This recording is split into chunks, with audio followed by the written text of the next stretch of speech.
L'hanno ritrovato i sommozzatori dei vigili del fuoco dopo alcune ore di ricerche.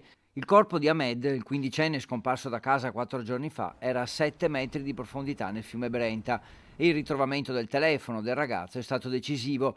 Difatti le ricerche si sono concentrate nella zona della passerella pedonale che collega Torre con Cadoneghe. La stessa mattina successiva all'allontanamento del ragazzo, un passante ha ritrovato questo cellulare abbandonato su questa passerella che da Torre collega Padova al comune di Cadoneghe, e se ne è, diciamo, appropriato, cambiando scheda SIM, mettendo una sua scheda propria, e grazie a questa scheda siamo riusciti a risalire a questa persona che ci ha proprio raccontato di aver preso qui il cellulare già quella mattina. Per questo motivo sono iniziati anche le ricerche sono iniziate anche nel fiume Brenta e hanno portato al tragico epilogo di ritrovare il corpo di Ahmed. Per il momento gli inquirenti pensano a un gesto estremo del giovane, ma anche in questo caso il telefono potrebbe essere d'aiuto, analizzando i contenuti e chiarendo il giallo di messaggi e telefonate che potrebbero nascondere la verità. In questo momento possiamo escludere che abbia segni di violenza.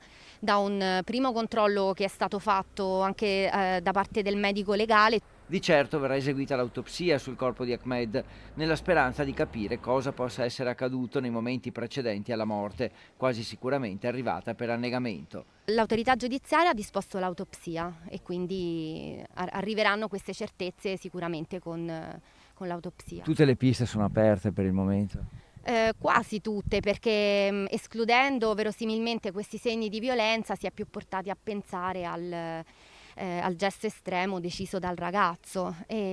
Tuttavia rimangono le perplessità sia dei familiari e degli amici. Ecco, semmai il giallo riguarda anche le amicizie, i gruppi che frequentava Ahmed. Aveva detto che si sentiva minacciato, che aveva delle situazioni da sistemare, ma con chi e perché? Al momento gli investigatori non hanno nulla di concreto su questo fronte, ma amici e familiari potrebbero conoscere particolari interessanti.